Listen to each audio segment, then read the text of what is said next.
Hi there, my name's Phil. Thank you very much for clicking on my channel. Today's video is all about music and choosing the music for your wedding reception. In order to do that, you need to know how an evening works so you can play the right music at the right time. So this video is going to be quite long, but I want to go into detail because knowing exactly how an evening works and the breaks and everything that's in between will help you give a greater understanding of what music to choose for the right sections of the right evening. Now your DJ will have a good understanding of all of this. So all this really is an overview to help you understand better of how the evening works itself. So the first thing to note will be that your evening will overrun. On average, a DJ will be booked from 7 till 12, 5 hours. Having done this now for so long, very rarely have I ever started an evening reception at 7. More often than not, it's 7:30, 8 o'clock, but we'll use 7 o'clock as a start. So an evening reception will start at 7 o'clock, let's say. At 7 o'clock, you'll finish your speeches, and then the photographer will then use that part to take any last minute photos that they've not had, family shots that they might not be able to get, group shots of yourselves maybe they've not been able to get, bride and groom shots that they might not be able to get. So they use that 7 o'clock while everyone's milling around to do that for you as well. So the DJ at that point will then start playing a bit of background music. So when your evening guests come in, they don't feel like they've walked into the middle of a party. So that, I would say 7 till 8 is when you have like background music. So your day guests can stretch their legs, get yourself a drink, make themselves comfortable, and then your evening guests will start to arrive, and then obviously they will then interact with your evening guests. So there's that nice sort of milling around, that nice background bit. So that's that 7 till 8. Roughly speaking, 8 to 8:30 is generally when you would have your first dance. And then after that, obviously the father of the bride dance. And then so between 8:30 and 9:30 is when you kind of play the upbeat music, the chart music that people get. Because what your photographer wants to have then is to have the first shots of your first dance and the father of the bride dance. But also as well to have some nice group shots of everyone dancing as well. And they may use those shots as when you have a first dance, you might introduce people onto the dance floor as well. So they have that nice slow dance shots, but also as well, by playing the upbeat music later, they'll have a big group shot. So you'll see people dancing. So they're nice photos to get as well. So that 8:30 till 9:30 is when you would have the upbeat music, the chart music as well, the music that people know and everything else. So, and then generally speaking, roughly speaking, 9:30 is when your evening buffet will come in. And then you start to slow the music down from there on in. And then maybe half an hour, so you maybe look at 9:30, 10 o'clock is then when the evening buffet starts to finish. And then you use that last 2 hours to take in your music requests from your guests, to have that big ending, to have that big last 2 hours. So all in all, if we use 7 till 12 as a start, 7 till 12 will roughly be 80 songs. That's all a DJ will play, give or take, 80 songs in an evening. But it's knowing what songs to play in those breaks and what sections will make or break your evening, essentially. So a lot of it, as I said before, so the first hour and a half before your first dance is generally background music. And then you've got another half an hour of background music, upbeat music for when your evening buffet is. So you're almost losing 2 hours out of that 5 hours already. So those songs you don't have to really worry about. So any DJ will have, and I call it like my puzzle, I always have a good song structure, what songs I know to play at the right time. So when I have requests from guests and requests from bride and grooms, I fit those into that puzzle section, so I know that I can bring those in as and when. So I send the month before a song request sheet to people, and I ask for them. So it looks like this. Oh, you can see that properly. I'll zoom in a little bit there. I send a song sheet. So on there you ask for 15 songs. Now if you haven't got individual songs, then maybe genres of music you like, bands, artists you like. So I get a good idea and I can build a playlist. If you haven't got, if you might just want upbeat music, you might want to put in there. You might just put 70s, 80s. So I know I've got a good understanding of what music you like. And then equally as well, at the bottom of the sheet, songs you really don't want played. You might say songs of action, so I don't play anything like Macarena or Cha Cha Slide or anything. You might not like songs of action. Or there might be a particular song that you really don't want to hear at a wedding reception because it reminds you of a time before in the past. So again, put those songs on there. So if guests do come up to me and say, could you play, let's say, Macarena, and you've asked me not to, I can say, well, look, I've been asked not to. Could you, if you want to speak to the bride and groom, that's obviously absolutely fine. That's no problem at all. But then obviously that gives me that excuse as well. And then first dance, obviously put that on there. If you're having a father-daughter dance, again put that on there. And then a song to end the evening with as well. So something like, some people have maybe 2 or 3 first dances that they weren't quite sure of, so they're not sure which one to go. So maybe you want to end with a slow song, it's fine. Maybe you want to end with a big song so everyone sings along. Obviously the most popular choice are things like Bohemian Rhapsody or Theme from New York, New York by Frank Sinatra. So it depends which way you want to go. Again, that's your choice and I'm more than happy to help you with that.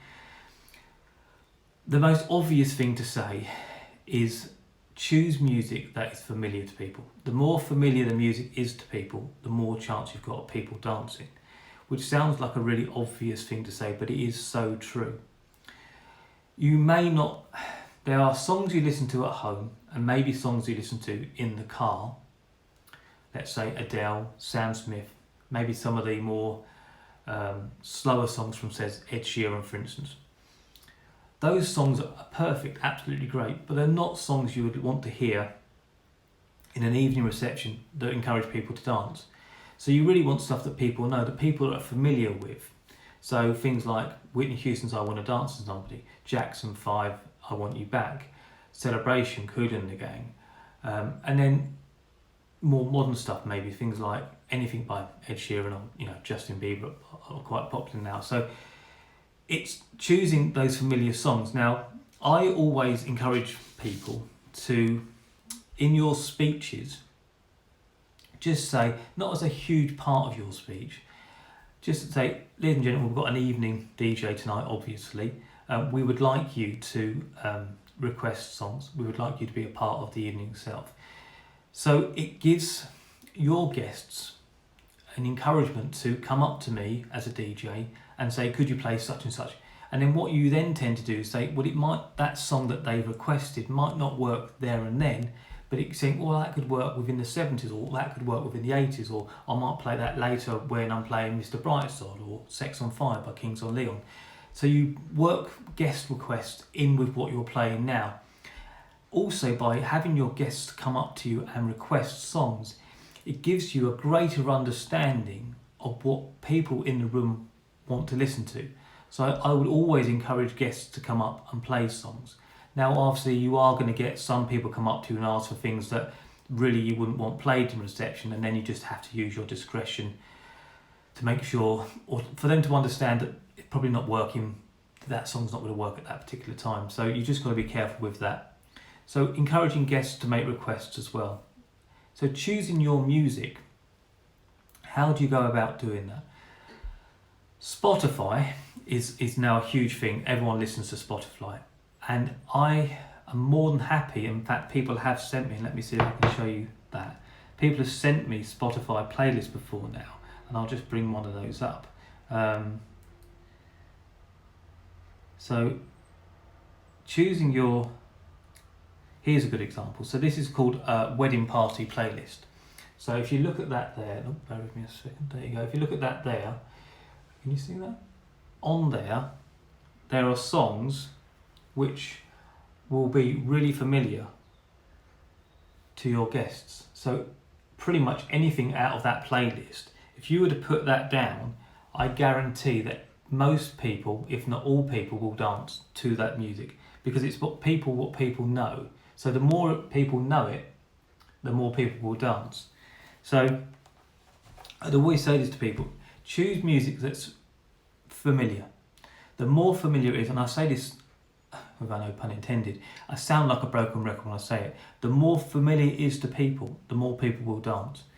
And those that don't dance, myself included, I'm obsessed with music, but I don't dance. I've embarrassed myself enough far too often to know that I'm not a dancer. So I leave that to somebody else. Now, some people, they need a lot of drink to lose their inhibitions to dance. Some people will dance to a fire alarm. That's the way people are.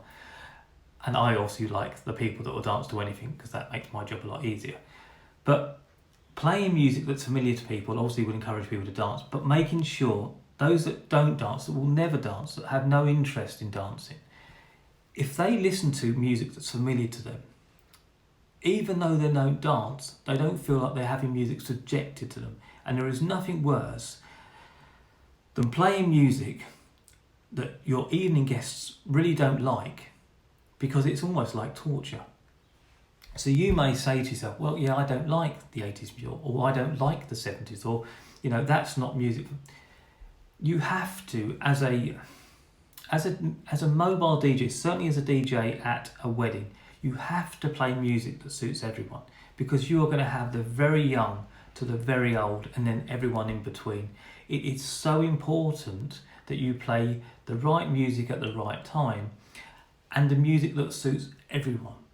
So rather selfishly perhaps, I can then say as a DJ, I played everything that the guest requests, I played everything that the bride and groom requested, and I played music that was fitting at the right time for the right people. And that is so important to understand. You may feel, when you look at maybe this blank sheet of paper, oh, I can't choose all this music, it's far too overwhelming. Look at those iTunes playlists, look at those Spotify playlists. Just type in wedding DJ or wedding music, and those playlists will appear. Look through those songs, and then what you then do is you take your music choices. Let's say you like house music and garage, for instance. Now, there's obviously a time in the evening where that would fit perfectly well. Maybe later on in the evening, as I said before, like after the evening buffet. That works perfectly fine. But you don't play that at 7 o'clock in the evening. So you work through those music choices. So any DJ will have an understanding of where to play the right music at the right time. So I hope this makes sense. So the takeaway from this is choose music that is familiar to people. Allow your DJ to structure your evening. So you have a start, middle and end. So you have the beginning where your day guests and evening guests are milling around. You have your first dance, your father-daughter dance. You have the upbeat music after that. You chill the music down after the buffet. You then bring in all the music that you've requested and your guest requested to make sure everyone interacts, to have that great last 2 hours. I say this as well to everyone really. Nobody will remember the first song a DJ plays, but you hope that everyone sings along in a taxi at the end, and when I'm packing away at the end and there's still guests waiting for their taxi, you hope that people are still listening and still singing to that song. The amount of times I've played the last song and people are still singing it while sitting at the table, that makes me feel elated, because I know that I've done my job properly, because they're still happy and they've still got that nice beer buzz going on.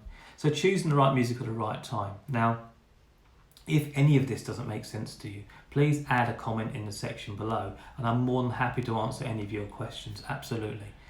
So that really is it for today. That's today's video summed up. It is quite long, it's nearly 15 minutes long, so I apologise it's a little longer than it should be.